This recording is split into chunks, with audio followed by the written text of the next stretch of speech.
Երեկոն ընկել էր, տան պատուհաններից ներս սողոսկում էր մշուշը, իսկ հյուրասենյակում լսվում էր միայն սայլակի անիվների խուլ ճռոցը։ Արմենը նստած էր, ձեռքերը ծալած ծնկներին, հայացքը հառած պատուհանից այն կողմ, դեպի խավարը։ Նրա դեմքը հանգիստ էր, գրեթե չափից դուրս հանգիստ,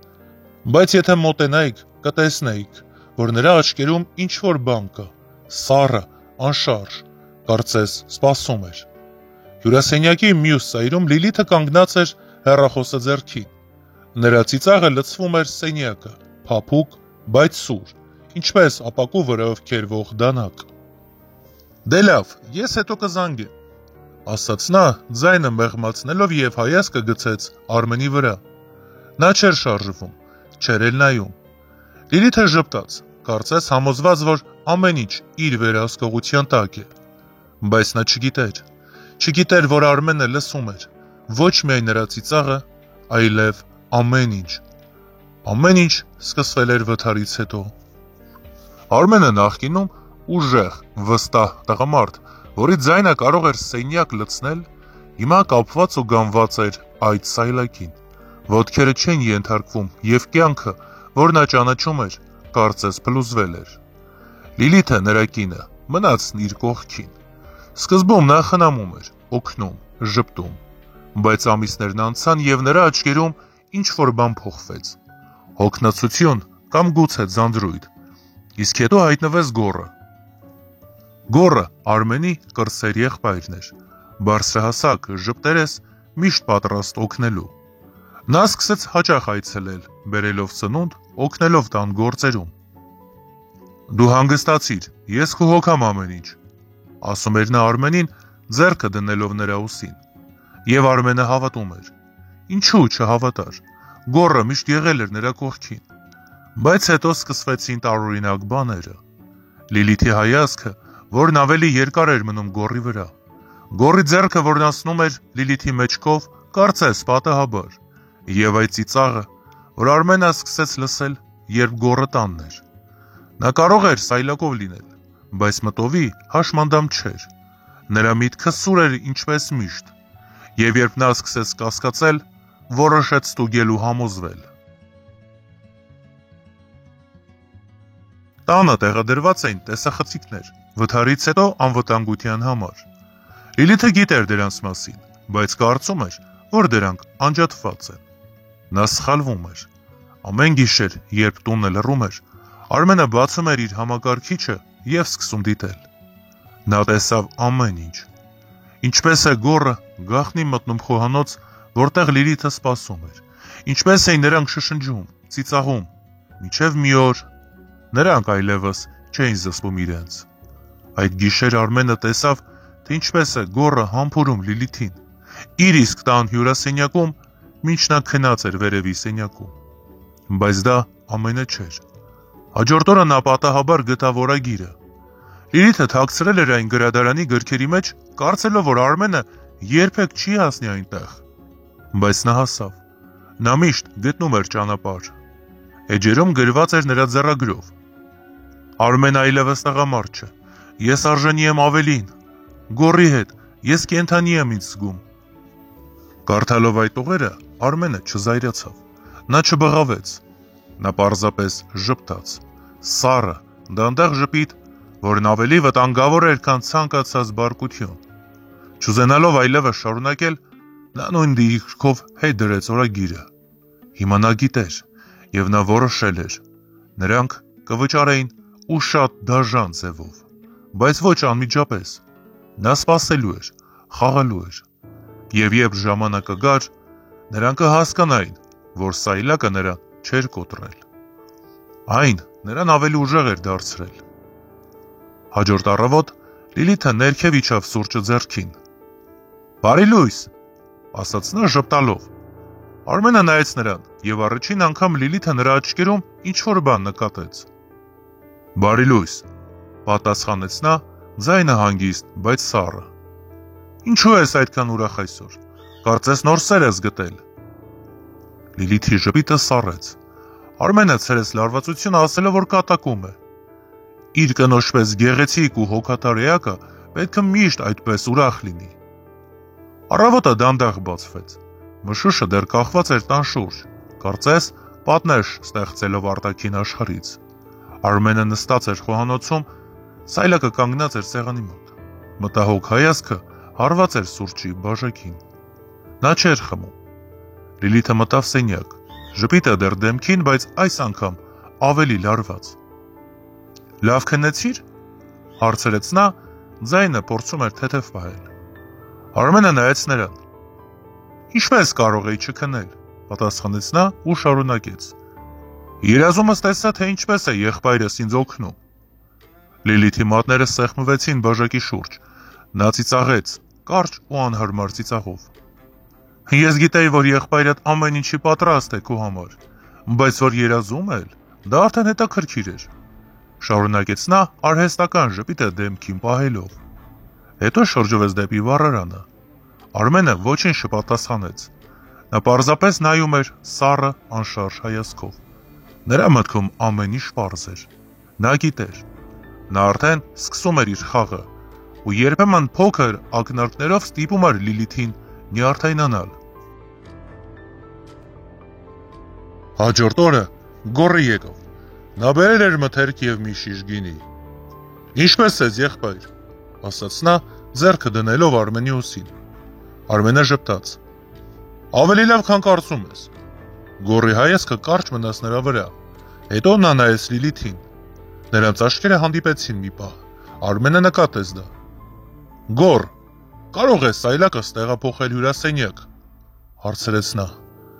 Այնտեղ, որտեղ դուք երեկ խոսում էիք։ Գոռը կանգ առավ։ Լիլիթը շրջվեց բաժակը ձեռքին։ Որտեղից գիտես, որ մենք այնտեղ էինք, հարցրեց նա, ձայնը թեթև դողաց։ Ես լսեցի ձեր ծիծաղը, պատասխանեց Արմենը, հետո նայեց նրանց առանց թարթելու։ Լիլիթն ու Գոռը լուռ նայեցին միմյանց։ Նրանք չգիտեին, որ Արմենը տեսել է ամեն ինչ, բայց զգում էին, որ ինչ-որ բան այն չէ։ Երեկոյան Լիլիթը մնաց խոհանոցում։ Գոռը մոտեցավ նրան։ Նա կասկածում է, շշնջաց Գոռը։ Լիլիթը խորը շունչ քաշեց։ Ես չգիտեմ, ասաց նա, բայց մենք չենք կարող սպասել։ Մենք պետք է ազատվենք նրանից։ Գոռը նայեց նրան աչքերը նեղացած։ Ինչ ես առաջարկում։ Լիլիթը բացեց դարակը, դուրս բերեց փոքր սրվակ։ Հաբեր, ասաց նա, դրանք կթուլացնեն նրա միտքը, կստիպեն բժիշկներին մտածել, որ նա խելագար է։ Գոռը ժպտաց։ Եվ հետո մենք կվաճառենք տունը, ասաց նա, կմեկնենք արտասահման միասին։ Լիլիթը գլխով արեց, համոզված լինելով, որ իրենց վաղեմի ծրագիրը կյանքի կկոչվի։ Ու նրանք ոչ միայն կլինեն միասին, այլև կունենային բավարար գումար, որպեսզի մեկնեին ու նոր կյանք սկսեին։ Բայց նրանք դեռ չգիտեին, որ տեսախցիկը ամեն ինչ ձայնագրում է։ Հաջորդ առավոտ Արմենը նստած էր սեղանի մոտ։ Լիլիթը մոտեցավ բաժակը ձեռքին։ Ես քեզ համար թեյ պատրաստեցի, ասաց նա։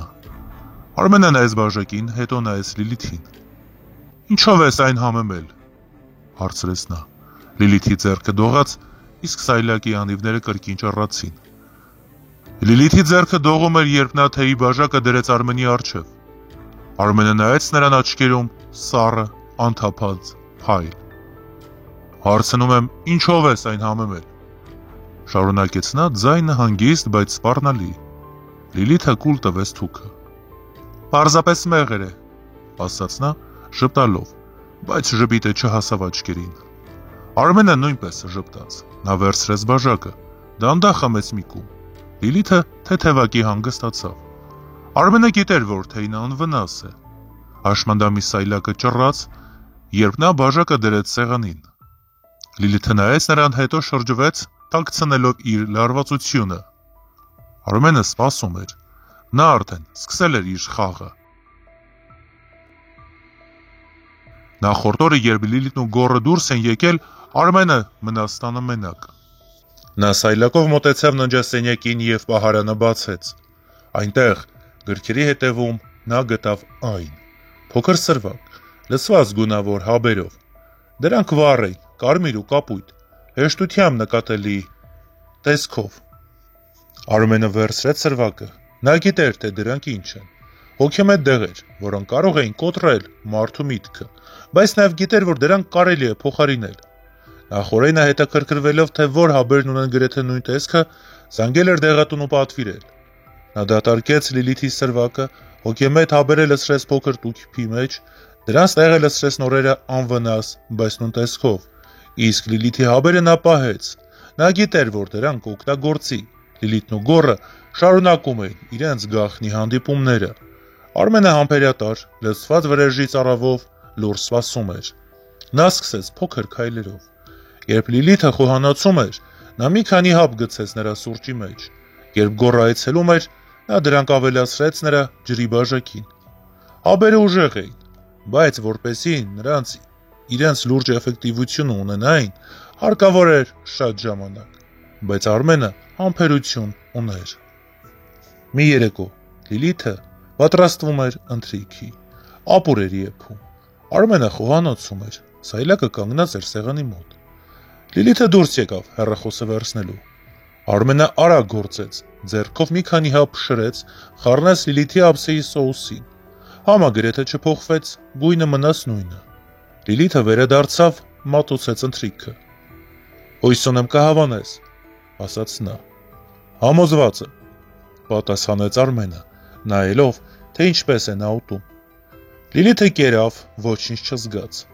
Մի օր էլ Գոռը հերթական անգամ հյուր եկավ, իր հետ բերելով մի շիշ գինի։ Այդ օրը նա տանը մենակ էր։ Արմենը առաջարկեց բացել այն, սայլակով մոտեցավ սեղանին։ Գոռը գնաց խոհանոց բաժակները բերելու։ Արմենը բացեց շիշը, մի քանի հապ լցրեց մեջը։ Գինու մուգ գույնը թաքցրեց ամեն ինչ։ Գոռը վերադարձավ, լցրեց բաժակները։ «Առողջությանդ համար», ասաց նա խմելով։ «Քոնն էլ», պատասխանեց Արմենը, բաժակը ձեռքին պահելով, բայց չխմելով։ Գոռը խմեց, ոչինչ չնկատեց։ Արմենը առաջարկեց, որ մնացածը խմի Լիլիթի հետ, ու հարմար պահ բռնելով ևս 2 հապ ավելացրեց շշի մեջ։ Երեկոյան Գոռն ու Լիլիթը միասին դատարկեցին շիշը առանց որևէ կասկածների։ Նման օրինակ դեպքեր ու իրավիճակներ հաճախ էին պատահում, երբ Արմենը միշտ գտնում էր հարմար առիթ, որպեսզի աննկատ կերպով հրամցնի նրանց այդ հաբերը։ Փոխարենը Լիլիթն ու Գոռը ևս շարունակում էին հետևել իրենց ծրագրին ու նույնը անում Արմենի հետ, համոզված լինելով, որ Արմենը ընդունում է այդ հոգեմետ հաբերը։ Իսկ Արմենն էլ, ձևացնելով, թե ոչինչ չի նկատում, հոժարակամ ընդունում էր դրանք։ Մի երեկո շաբաթներ անց Լիլիթն ու Գոռը տանն էին։ Արմենը սայլակով նստած էր հյուրասենյակում, հայացքը դատարկ, եւ հանկարծ անսպասելի սկսեց ծիծաղել, բարձր, անկանոն ծիծաղով։ Նա գլուխը թեքեց, կարծես ինչ-որ բան լսելով։ «Դուք լսում եք», ասաց նա, աչքերը լայն բացված։ Լիլիթը նայեց Գոռին շփոթված։ «Ինչ ես լսում», հարցրեց նա, ձայնը զգուշավոր։ «Թռչունները», պատասխանեց Արմենը։ «Նրանք երգում են պատի մեջ»։ Նա ձեռքը բարձրացրեց, մատը օդում պտեց, կարծես թռչուն էր հետևում։ Գոռը մոտեցավ, նայեց Լիլիթին։ «Կարծես սկսել է աշխատել», շշնջաց նա։ Լիլիթը գլխով արեց, բայց աչքերում կասկած կար։ Արմենը հանկարծ կանգ առավ, նայեց նրանց, հետո սկսեց խոսել բարձր եւ անկապ։ «Ես տեսա ծառը», ասաց նա, «այն կանաչ էր, բայց հետո այն վազեց»։ Նա ձեռքով թափ տվեց, կարծես ինչ-որ բան վանում էր։ Լիլիթը մոտեցավ։ «Արմեն, հանգստացիր», ասաց նա, փորձելով հանգիստ թվալ։ Արմենը նայեց նրան, աչքերը մի պահ պարզ, հետո նա ձեռքը դրեց սայլակի անվին, սկսեց այն պտտել, առանց պատճառի։ Սայլակը ճռաց, նա ծիծաղեց։ «Դուք չեք լսում», կրկնեց նա, «ձայնը գալիս է հատակից»։ Գոռը ժպտաց, կարծելով, որ հաղթանակը մոտ է։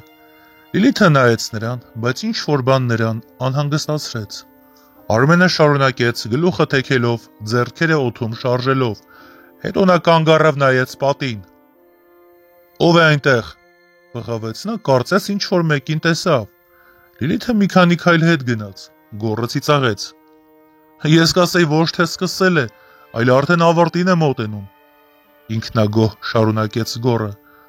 Արմենը նայեց նրանց ու խորամանկ ժպտաց։ Նա գիտեր, որ նրանք հավատում են, իսկ նրա խաղը նոր էր սկսվում։ Հաջորդող օրերին այդպիսի ցուցադրական նոպաներ Արմենի մոտ հաճախ էր լինում։ Նրան գրեթե հաջողվել էր համոզել կնոջն ու եղբորը, որ հաբերը ազդել են իր վրա։ Բայց այդ ընթացքում նրա կյանքում հայտնվեց մեկը, որ դեռ իր կարևոր դերն էր ունենալու։ Հասմիկն էր, Արմենի հարևանուհին, ով վերադարձել էր Երևան։ Հասմիկը Արմենի առաջին սերն էր, 10 տարեկանում նրանք անբաժան էին։ Հետո նրա ընտանիքը տեղափոխվել էր Ռուսաստան։ Կապը նրանց մեջ թեպետ, թույլ, բայց սպահվում էր։ Երբեմն տարվա մեջ 1-2 անգամ զրուցում էին հեռախոսով, ու Հասմիկը տեղյակ էր նրա հետ տեղի ունեցած անդառնալի դեպքի մասին։ Բայց օրեր առաջ նա վերադարձել էր։ Մի օր, երբ Արմենը տանը մենակ էր, նա թակեց դուռը։ «Արմեն, դու ես», ասաց նա ժպտալով, երբ նա բացեց։ Արմենը նայեց նրան։ «Հասմիկ», հարցրեց նա ձայնը փոքր-ինչ դողալով։ Նրանք գրկախառնվեցին ու սկսեցին խոսել։ Հասմիկը հաճախ էր այցելում, երբ Լիլիթը գոռի հետ էր, Հասմիկը Արմենի կողքին էր։ Նա օգնում էր, խոսում, ծիծաղում։ «Ես կարոտել էի քեզ», ասաց նա մի օր։ Արմենը ժպտաց։ «Ես էլ»։ Ու երբ Լիլիթը ծանոթացավ Հասմիկի հետ, աստիճանաբար սկսեց զգալ, որ հարևանուհին անսովոր շատ է մտերմություն ցուցաբերում ամուսնուն։ Նոր կնոջ հայտնվելը ու ամուսնու հանդեպ այդ կարգի ջերմությունը երբեմն նույնիսկ խանդ էին առաջացնում նրա մոտ։ Ժամանակի ընթացքում Հասմիկն արդեն հասցրել էր նկատել Լիլիթի սառնությունը Արմենի հանդեպ, ինչպես նաև նրան տարօրինակ ու կասկածելի էր թվացել նրա եղբայր։ Գոռի այդչափ հաճախակի այցելությունները։ Սկզբում նա մտածում էր, որ գոռը բացառիկ նվիրված եղբայր է, ով ուզում է մշտապես լինել Արմենի կողքին եւ հոգ տանել նրա մասին։ Բայց նկատելով վերջինիս վերաբերմունքը, շատ արագ հասկացել էր, որ նրա գալու հիմնական պատճառը ոչ թե եղբայրն է, այլ նրա գեղեցկադեմ ու սլացի կազմվածքով կինը։ Հասմիկը, սակայն, այդ թեմայով ոչինչ չէր խոսում Արմենի հետ, չուզելով ավելորդ անհանգստացնել ու տհաճություն պատճառել նրան։ Փոխարենը իր հաճախակի այցերով փորձում էր օգտակար լինել եւ աջակցել խաբված ու բարեսիրտ հարևանին, ում հանդեպ զգացմունքները կարծես թե նորից գլուխ էին բարձրացնում։ Կարճ ժամանակ անց հաբերը սկսեցին ազդել Լիլիթի ու գոռի վրա։ Լիլիթ նոր-օրի նյարդային էր դառնում, իսկ գոռը հաճախ էր պայտակ մոռանում, թե որտեղ է գտնվում։ Արմենը հետևում էր նրանց ներքին բավարարվածությամբ ու անհամբեր, բայց սառնը սրտորեն սպասում այն օրվան, երբ վերջապես կտա ջախջախիչ հարվածն ու կվերականգնի արդարությունը։ Հիմա արդեն Հասմիկը նրա կողքին էր, ինչը էլ ավելի էր ոգևորում նրան, իսկ խաղը շարունակվում էր։ Արմենը միջ վթարը այլ մարդ էր, ուժեղ, վստահ բիզնեսմեն, ով տարիներ շարունակ կառուցել էր իր փոքր, բայց կայուն ընկերությունը։ Նա զբաղվում էր շինարարական նյութերի մատակարարմամբ, գործարքներ էր կնքում, ճանապարհներ բացում։ Դրա շնորհիվ նա բանկում ուներ զգալի ավանդ, գումար, որն ապահովում էր իր ապագան։ Վթարից հետո նա կորցրեց ընկերությունը, բայց ավանդը մնաց անձեռնմխելի գաղտնի։ Լիլիթն ու գոռը, սակայն, իմացել էին դրա մասին։ Նրանց պլանը ոչ միայն տունը վաճառելն էր, այլև այդ գումարին տիրանալը։ Նրանք մտածում էին, որ եթե Արմենը հայտնվի հոգեբուժարանում, կարող են օրինական ճանապարհով վերցնել նրա ունեցվածքը, ներառյալ ավանդը։ Մի երեկո Արմենը սայլակով նստած էր իր սենյակում։ Սեղանին հին նոթատետ էր, որտեղ նա գրառումներ էր պահում։ Նա վաղուց էր տեղադրել տեսախցիկները, բայց այս անգամ նա որոշեց ստուգել նաև ձայնագրությունները։ Էկրանը լուսավորվեց, ձայնը սկսեց հնչել։ Լիլիթն ու գոռը խոհանոցում էին, խոսում էին գիշերով։ «Տունը լավ գումար կբերի», ասաց գոռը, «բայց դա բավարար չէ»։ «Ես գիտեմ», պատասխանեց Լիլիթը, «բանկում նրա ավանդն ավելի մեծ է»։ «Որքան», հարցրեց գոռը, աչքերը փայլեցին։ «Դե բավական, որ մենք նոր կյանք սկսենք արտասահմանում», ասաց Լիլիթը ժպտալով։ «Իսկ ինչպես», հարցրեց գոռը։ «Դե երբ նա հոգեբուժարանում լինի», բացատրեց Լիլիթը, Ես որպես կին կարող եմ վերցնել ամեն ինչ։ Իսկ ես, ասաց գոռը ձայնը թեթևակի կոշտ, դու կստանաս քո բաժինը։ Ավելացրեց Լիլիթը, բայց հայացքը խուսափեց։ Արմենը կանգ առավ, նրա ձեռքը սեղմվեց Սայլակի բռնակին։ Նա գիտեր նրա սպալանի մասին, բայց սա նոր էր։ Ավանդը իր քրտինքով վաստակած գումարը նրանց նպատակն էր։ Նա նայեց էկրանին, սառը ժպիտ հայտնվեց դեմքին։ Դուք չեք ստանա ոչ մի լումա, շշնջաց նա, խոսելով ինքն իր հետ։ Նա անջատեց ձայնագրությունը, մտքերը սկսեցին պտտվել։ Աշմանդամի Սայլակը ճռաց, երբ նա շրջվեց դեպի պատուհանը։ Խաղը նոր մակարդակ էր մտել։ Մի անձրևոտ կեսօր Արմենը Սայլակով նստած էր հյուրասենյակում և պատուհանից նայում էր մշուշոտ բակին։ Հասմիկը մտավ ձեռքում, տաք թեյի սկուտեղ, նրա քայլերը փափուկ էին։ Նա սկուտեղը դրեց սեղանին, նստեց Արմենի դիմաց, նրա աչքերում ջերմություն կար։ Արմենը խորը շունչ քաշեց,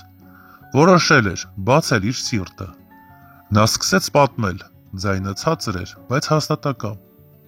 Նա նկարագրեց վթարը, որն իրեն կապել էր Սայլակին, իր բիզնեսը, որը ժամանակին ծաղկում էր։ Հետո անցավ Լիլիթին ու Գոռին, նրանց դավաճանությունը, գաղտնի հանդիպումները։ Նա պատմեց տեսախցիկների մասին, որոնք բացահայտել էին ամեն ինչ։ Նրանց ծրագիրը իրեն խելագար ձևացնելու։ Հասմիկը լսում էր, դեմքը լուրջ, աչքերը լցված զարմանքով։ Արմենը շարունակեց, խոսեց բանկում եղած ավանդի մասին, նրանց նոր նպատակի մասին, տիրանալ իր ողջ ունեցվածքին։ Նա նկարագրեց, թե ինչպես է փոխել հաբերը, ինչպես է դրանք օգտագործում նրանց դեմ, դանդաղ, գաղտնի։ Հասմիկի ձեռքը սեղմվեց բաժակի շուրջ, նրա շունչը փոքր ինչ արագացավ։ Արմենը կանգ առավ, նայեց նրան, հայացքը խորն էր։ Նա ձեռքը մեկնեց, դրեց Հասմիկի ձեռքին, զգաց նրա ջերմությունը։ Հետո նրա աչքերում հայտնվեց խնդրանք, սուր խոցելություն։ Նա ցանկանում էր, որ Հասմիկը մնա իր կողքին, օգնի իրեն այս խաղում։ Հասմիկը լսում էր դեմքը անշարժ, բայց աչքերում զայրույթ էր վառվում։ Նա առաջին խնդրանքն արեց, ցանկանում էր, որ Հասմիկը մոտենա Գոռին, գայթակղի նրան, խառնի նրա մտքերը։ Հետո անցավ երկրորդին, խնդրեց, որ Հասմիկն օգնի, ավելի ինտենսիվ օգտագործել հաբերը Գոռի դեմ, արագացնել նրա անկումը։ Հասմիկը նայում էր նրան, մտքերը պտտվում էին։ Արմենը շարունակեց, բացատրեց իր վերջնական ծրագիրը։ Նա հիշեց, թե ինչպես էր ժամանակին օգնել Գոռին, գնել նրա համար մեքենա, երկհարկանի տուն, պայմանով, որ եղբայրը կգտնի լավ աղջիկ կամ ուսնանա։ Նրա մտքով չէր անցել, որ Գոռը կդավաճանի, կդառնա իր կնոջ սիրեկանը։ Իմանա ցանկանում էր, որ Հասմիկը խաղա այդ դերը, գայթակղի Գոռին, սպասի, մինչև հաբերը նրան կիսագիտակից դարձնեն։ Հետո հարմար պահին Հասմիկը պետք է ֆիկտիվ ամուսնություն կնքեր Գոռի հետ։ Արմենը մտադրվել էր, որ վրեժի ավարտին Գոռի ունեցվածքը, տունը, մեքենան անցնեին Հասմիկին։ Հասմիկը, ազատկին, ով կիսում էր Արմենի ցավը, լսում էր անշարժ։ Նրա մեջ վառվում էր արդարության զգացում, կին սիրո հիշողություն։ Նա գլխով արեց, ձեռքը սեղմեց Արմենի ձեռքին, համաձայնությունը առանց խոսքերի էր։ Արմենը նայեց նրան, զգաց, որ նոր դաշնակից ունի։ Աշմանդամի Սայլակը կանգնած էր խոհանոցի մոտ։ Արմենը նայում էր Լիլիթին, ով պատրաստվում էր դուրս գալ։ Նա բացեց դրամապանակը, անեց մի քանի խոշոր թղթադրամ, մեկնեց Լիլիթին։ Լիլիթը վերցրեց գումարը, աչքերում թեթև զարմանք կար, բայց շպիտը արագ ծածկեց այն։ Արմենը նշեց, որ նա գնա շոփինգի, վայելի օրը։ Լիլիթը համաձայնեց, դուրս եկավ, կրունկները թակելով։ Դուռը փակվեց, Արմենը վերցրեց հեռախոսը, զանգեց Գոռին։ Նա խնդրեց եղբորը գալ տուն, ասաց, որ կարևոր բան կա քննարկելու։ Ձայնը հանգիստ էր, բայց հաստատակամ։ Գոռը խոստացավ գալ, կապը խզվեց։ Արմենը սպասեց, հետո գրեց Հասմիկին, խնդրեց նրան գալ մի փոքր ուշ, պատրաստ լինել։ Մոտ 1 ժամ անց Գոռը թակեց դուռը, մտավ, նրա քայլերը ծանր էին։ Արմենը ժպտաց, Սայլակով մոտեցավ սեղանին, առաջարկեց գինի խմել։ Նա բացեց շիշը, լցրեց 2 բաժակ, բայց իրենը թողեց անձեռնմխելի։ Գոռը վերցրեց բաժակը, խմեց, հետո ևս մեկը, նրա ուսերը թուլացան։ Հաբերը, որ Արմենը նախապես խառնել էր գինուն, սկսեցին ազդել, Գոռի հայացքը մշուշվեց։ Արմենը նայեց նրան, վերցրեց հեռախոսը, դրեց Հասմիկին, որ ժամանակն է։ Դուռը բացվեց։ Հասմիկը մտավ կարմիր սեքսուալ զգեստով, որն ընդգծում էր նրա կազմվածքը։ Նրա մազերը ալիքաձև ընկած էին ուսերին, քայլերը վստահ էին։ Նա նայեց Գոռին, ժպտաց, մոտեցավ ձեռքը դնելով սեղանին։ Հասմիկը սկսեց պատմել, նշեց, որ տանը մենակ է մնացել։ Վախենում է։ Նա ավելացրեց, որ ապրում է մոր հետ, բայց հիմա միայնակ է, ձայնը փափուկ էր, խոցելի։ Արմենը հաստատեց նրա խոսքերը, եղբորը բացատրելով, որ իր հարազատ հարևանուհին է։ Գոռը նայեց նրան, աչքերը մշուշոտ, մտքերը խառն։ Նրան տարօրինակ թվաց, ինչպես կարող էր 25 տարեկան այդ բարետեսկինը հերիք չլիներ միայնակ, ապրեր ծնողների հետ ու մի հատ էլ վախենար միայնակ մնալուց, բայց այդ բոլոր տարօրինակությունները ցրվում էին, երբ Հասմիկը գայթակղում էր նրան։ Հասմիկը մոտեցավ, մարմինը թեքեց դեպի նա, ձեռքը դիպավ Գոռի ուսին։ Նրա շունչը տաք էր, հայացքը գրավիչ, ձեռքերը սահեցին նրա պարանոցին։ Գոռի կասկածները ցրվեցին, նրա մարմինը թուլացավ, մտքերը մշուշվեցին։ Հասմիկը շարունակեց, նստեց նրա կողքին, մարմինը մոտեցրեց, շշնջաց ինչ-որ բան։ Գոռը ժպտաց, ձեռքը դանդաղ բարձրացրեց, դիպավ Հասմիկի մազերին։ Արմենը նայում էր, նրա դեմքին սառը գոհունակություն էր։ Հյուրասենյակում մթնոլորտը ծանր էր։ Գոռի աչքերը մշուշոտ էին առաջին շիշկինուց։ Հասմիկը նստած էր նրա կողքին, մարմինը թեքված, հայացքը գրավիչ։ Արմենը սայլակով մոտեցավ սեղանին, նայեց դատարկ շշին, ժպտաց։ Նա առաջարկեց Եվսը մի շիշ բերել, հյուրասիրել Գոռին, ով արդեն թուլացած էր։ Գոռը գլխով արեց, համաձայնեց, ձեռքը դանդաղ մեկնեց։ Արմենը վեր կացավ, սայլակը ճռռաց։ Նա գնաց խոհանոց, վերադարձավ նոր շշով։ Նա լցրեց Գոռի բաժակը, Հասմիկը միացավ, վերցրեց մի բաժակ, խմեց մի քանի կում։ Գինին հոսում էր, Գոռի ուսերը թուլացան, նրա ծիծաղը դարձավ անկանոն։ Հասմիկը նայեց նրան, սկսեց խոսել, զրույցը թեթև էր։ Նա հարցեր տվեց, իմացավ, որ Գոռը միայնակ է, ոչ մի կին նրա կյանքում չկար։ Հասմիկը շրջվեց դեպի Արմենը, ժպտաց։ Այսինչ լավ ու գեղեցիկ եղբայր ունես, ասաց նա, հայացքը փայլեց։ Ինչպես է ստացվել, որ նա մենակ է։ Ավելացրեց նա, Շատ աղջիկներ կերազեին լինել նրա կողքին։ նրա կեցվածքը փոխվեց, ուսերը ուղղվեցին, ինքնավստահությունը վերադարձավ։ Հասմիկը մոտեցավ, ձեռքը դրեց սեղանին, մատները մոտեցան Գոռի ձեռքին։ Նա խնդրեց նրա հեռախոսահամարը, առաջարկեց հետո նորից հանդիպել, բայց այս անգամ իր տանը։ Նա նշեց, որ երբ նորից մենակ լինի, կզանգի Գոռին, նա կգա։ Չի թողնի, որ ինքը վախենա։ Գոռը նայեց նրան, գլխով արեց, համաձայնեց, մտքերը խառն էին, բայց մարմինը արձագանքեց։ Հասմիկը վերցրեց հեռախոսը, մուտքագրեց համարը, ժպտաց։ Արմենը նայում էր, հայացքը հանդիպեց Հասմիկի հայացքին։ Նրանց դեմքերին ինքնագոհ ժպիտ հայտնվեց, գաղտնի, բայց հստակ։ Հյուրասենյակում գինու բաժակները դեռ սեղանին էին։ Գոռի հայացքը մշուշոտ էր։ Հասմիկը նստած էր նրա կողքին, մարմինը մոտ, ժպիտը գրավիչ։ Արմենը նայեց նրանց, սայլակը ճռռաց։ Նա որոշեց հեռանալ։ Նա գնաց խոհանոց, թողեց Հասմիկին ու Գոռին մենակ։ Հասմիկը օգտվեց պահից, մոտեցավ Գոռին, ձեռքը դրեց նրա պարանոցին։ Նրա շունչը տաք էր, աչքերը փայլում էին,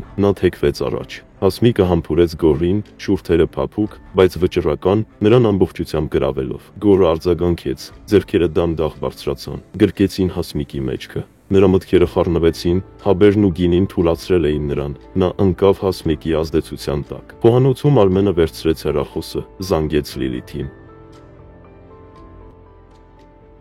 Նա իմացավ, որ կինը տան ճանապարհին է, ձայնը հանգիստ էր, բայց մտքերը արագ։ Արմենը վերադարձավ, սայլակը մոտեցավ հյուրասենյակի դռանը, նայեց ներս։ Հասմիկը դեռ համբուրում էր Գոռին, նրանց մարմինները մոտ էին։ Արմենը հայացքով հասկացրեց Հասմիկին, աչքերը նեղացան, ձեռքը թեթև բարձրացավ։ Հասմիկը նայեց նրան, հասկացավ, անմիջապես կանգ առավ։ Նա վեր կացավ, ժպտաց Գոռին, մազերը շտկեց։ Հետո կհանդիպենք, ասաց նա, ձայնը փափուկ։ Գոռը նայեց նրան, շփոթված, բայց գոհ։ Հասմիկը վերցրեց պայուսակը, դուրս եկավ, քայլերը արագ էին։ Արմենը մնաց, սայլակը շրջեց, նայեց Գոռին։ Գոռը ժպտում էր, գլուխը թեքված, մտքերը մշուշոտ։ Նա սթափեցրեց եղբորը, ասելով, որ Լիլիթը ուր է կհասնի։ Չի ուզի, որ կինը տեսնի եղբորն այդ վիճակում։ Առաջարկեց, որ Գոռը անմիջապես բարձրանա երկրորդ հարկ ու փորձի քնել։ Գոռը, որ չէր գիտակցում, թե ինչ է կատարվում, հետևեց եղբոր խորհրդին։ Արմենը անմիջապես անցավ բաժակների եւ շշերի քողարկմանը, որպեսզի կինը ոչինչ չկասկածեր։ Երբ Լիլիթը վերադարձավ, Արմենը ասաց նրան, որ Գոռը եկել էր տեսակցության։ Ավելացրեց, որ իբրև թե իրեն լավ չէր զգում ու գնաց քնելու, խնդրելով, որ չանհանգստացնի նրան։ Երբ ժամեր անց Գոռը արթնացավ, Լիլիթը խոհանոցում էր, իսկ Արմենը հյուրասենյակում։ Կարճ զրույցից պարզ դարձավ, որ Գոռը հիշում էր խորհրդավոր հարևանուհուն։ Երբ նա հետաքրքրվեց, թե այդ ինչ թեմա կար, որ պետք է քննարկեր իր հետ, Արմենը պատասխանեց, որ դա հորինել էր, որպեսզի նրան բերի իր տուն, Հասմիկի հետ ծանոթացնելու համար։ Գոռը ժպտաց։ Նրան դուր եկավ այդ պատասխանը։ Գորը խնդրեց եղբորը, որ Լիլիթին ոչինչ չպատմի իր ու Հասմիկի մասին, ասելով թե իբրև վստահ չի այդ աղջկա հարցում։ Երբ որ առիթ լինի, ինքն անձամբ կկիսվի սիրելի Հարսիկի հետ նոր ընկերուհի ունենալու լուրով։ Արմենը ժպտաց, միամիտ ձև անալով։ Թեպետ շատ լավ հասկանում էր, թե որն էր գաղտնի պահելու իրական մոտիվացիան ու պատճառը։ Հասմիկին արագ հաջողվեց գրավել Գորին, նրա գայթակղությունը անդիմադրելի էր։ Դևահաբերը, որոնք Հասմիկը խառնում էր նրա սնունդին, ազդեցին Գորի գիտակցության վրա։ Նրա մտքերը մշուշվեցին։ Լիլիթից գաղտնի նրանք սկսեցին հանդիպել Հասմիկի տանը, մի քանի անգամ գիշերներն անցկացնելով միասին։ Հասմիկը խորացրեց իր ազդեցությունը, Գորը ընկավ նրա հմայքի տակ։ Մի օր Հասմիկը սուտ խոստովանեց, նշեց, որ իրեն մի քանի տարվա կյանք է մնացել, ցանկանում է այն կապել Գորի հետ։ Նա առաջարկեց ամուսնություն, ձայնը փափուկ էր, աչքերը խոնավ։ Գորը, ում գիտակցությունը մթագնած էր հաբերից, համաձայնեց, նրա որոշումը անկայուն էր, բայց վճռական։ Նրանք գնացին ԶԱԳՍ, արագ կնքեցին ամուսնությունը, ֆիկտիվ, բայց օրինական։ Հասմիկը ժպտաց, նրա ծրագիրը ընթանում էր Արմենի պլանի համաձայն։ Միևնույն ժամանակ Արմենը տանը նկատեց Լիլիթի փոփոխությունները, նրա պահվածքը տարօրինակ էր։ Լիլիթը սկսեց մոռանալ բաներ, խոսել անկապ, ձեռքերը դողում էին։ Հոգեմետ դևերը, որոնք Արմենը գաղտնի խառնել էր նրա սննդին, սկսել էին ազդել։ Խաղը մոտենում էր գագաթնակետին։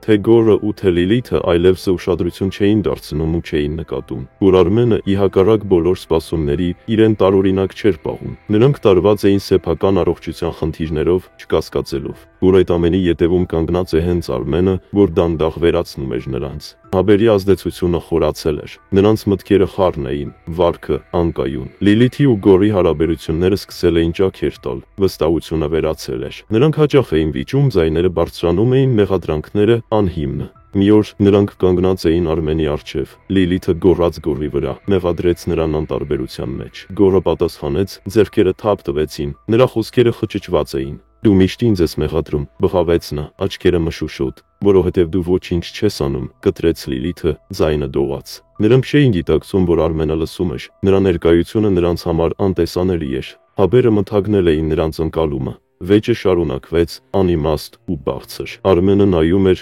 դեմքին սառը ժպիտ կար։ Լիլիթը բաժակը նետեց սեղանին։ Գորը բռունցքը սեղմեց։ Նրանց վիճաբանությունը խառնաշփոթ էր։ Նրանք չէին հասկանում, որ այդ ամենն անկարելի էր Արմենի աչքի առաջ։ Նրանց գիտակցությունը կորել էր։ Արմենը սպասում էր, խաղը մոտենում էր իր հանգուցալուծմանը։ Ժամանակն անցնում էր եւ դավաճան կնոջ ու եղբոր հոգեկան, ֆիզիկական առողջությունը արագորեն թուլանում էր։ Լիլիթի վիճակը վատացավ, նա այլևս չէր կարողանում դուրս գալ տնից, մարմինը թույլ էր։ Հոգեմետ դևերը գամեցին նրան անկողնուն, նրա աչքերը դատարկ էին, ձեռքերը դողում էին։ Գորը նույնպես անկում ապրեց, հաբերի ազդեցությունը նրան դարձրեց անօգնական։ Մտքերը խառն էին։ Նա պառկած էր իր տանը, երկհարկանի շքեղ կառույցում, որը ժամանակին Արմենն էր գնել։ Հասմիկը խնամում էր Արմենին, նրա ներկայությունը տանը դարձել էր մշտական։ Նա ապրում էր Գորի տանը, տիրուհու կարգավիճակով, ձևացնում էր, թե անհանգստանում է նոր ամուսնու համար։ Հասմիկը հաճախ այցելում էր Արմենին, ձեռքերում սնունդ էր բերում, տաք ճաշեր, մրգեր։ Նա օգնում էր նրան, կարգավորում էր կարևոր հարցեր, մաքրում էր սենյակը։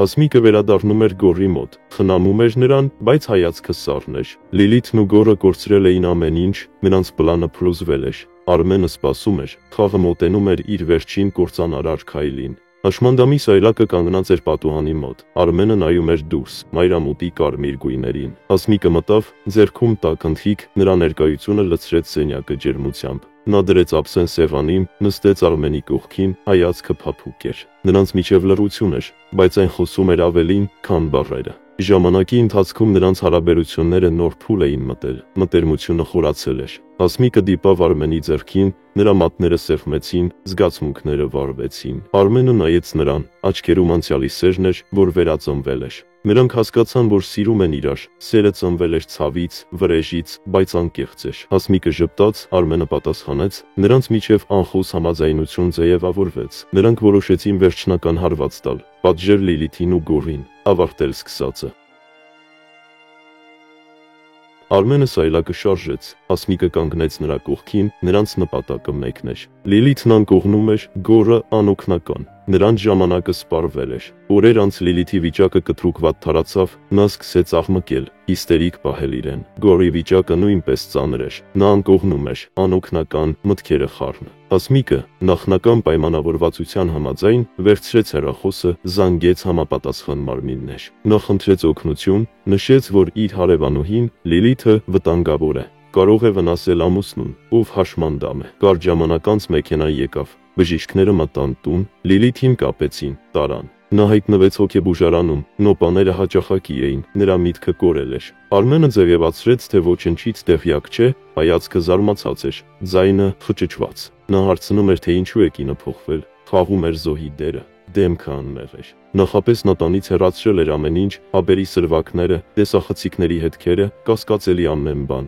Արմենի եւ Գորի ծնողները վաղուց էին մահացել։ Գորը մնացել էր մենակ, ոչ ֆուկ չկար, որ հետաքրքրվեր նրանով։ Հաշմանդամի սայլակը կանգնած էր տանը։ Արմենը նայում էր, Հասմիկը սպասում էր։ Լիլիթին տարան հոգեբուժարան, նրա ճիչերը լռեցին, տունը դատարկվեց։ Հասմիկը համբերեց, շաբաթներ անց սկսեց զբաղվել Գորի հարցերով։ Գորը մնացել էր անկողնում, անօգնական, հաբերը կոտրել էին նրա միտքն ու մարմինը։ Հասմիկը որպես օրինական կին վերահսկում էր նրա տունը, մեքենան, ունեցվածքը։ Շաբաթներ անց Գորի վիճակը վատթարացավ, նրա կյանքը մարելու վրա էր։ Հասմիկը վերադարձավ Արմենի մոտ, ձեռքում փաստաթղթեր, նրա ծրագիրը կատարված էր։ Բայց Լիլիթի համար ամենացավոտը դեռ առջևում էր։ Արմենը գիտեր, որ երբեմն նա գիտակցության է գալիս ու ընդունակ է լինում ընկալելու։ Արմենը մեծ անակնկալ էր պատրաստել նրա համար։ Օրեր անց Արմենը Հասմիկի միջոցով մի նամակ է ուղարկում կնոջը, որտեղ գրված էր ընդամենը մեկ կարճ, բայց ընդգրկուն նախադասություն. «Կյանքը բումերանգ է», իսկ նամակի հակառակ էջում նկարված ու պատկերված էին այն դեղահաբերը,